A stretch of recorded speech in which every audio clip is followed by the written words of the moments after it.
was curious, like, what you were doing and what was like the big driving factor to start something like your own.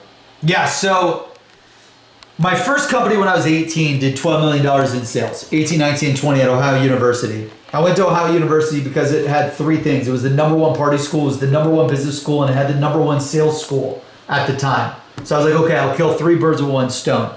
I was a political science pre-law major. So I was like, oh, your parents, right? They tell you to get rich, you have to become a lawyer, a doctor, an accountant, or whatever. So I'm like, okay, I'll become a lawyer. Started taking political science classes first semester and absolutely hated it. And then I was big into online poker. So I started this online poker marketing company that then became wildly successful.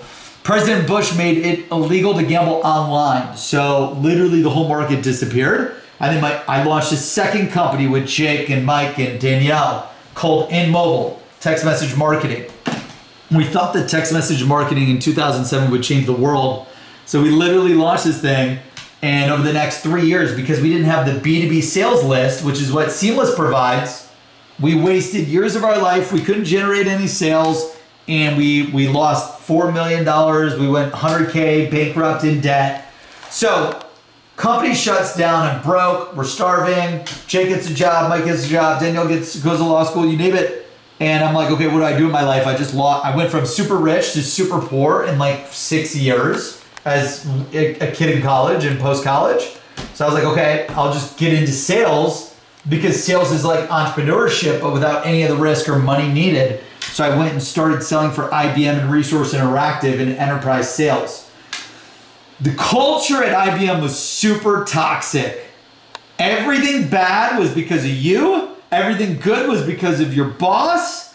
No one wanted to hear your ideas, you name it. Like I hated it, right? Like I was really great at selling, but the toxic culture I hated. And also because it was such a big company, you were only allowed to do the one little thing and there was very little growth opportunities. So then I transitioned to selling for Google and it was the exact opposite.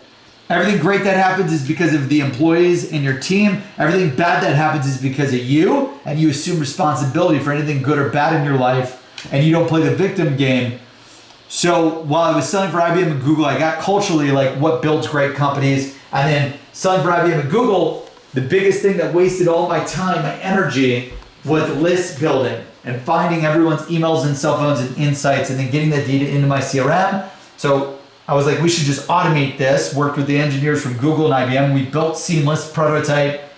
I sold $100 million in sales using the prototype and then became a millionaire. And I was like, hey, if I can do it, I want the world to help the world do it. So then we quit and went full-time on Seamless. And that's like the fast rundown of this story. And you know, pretty much risked it all to help the world connect to opportunity and maximize their potential.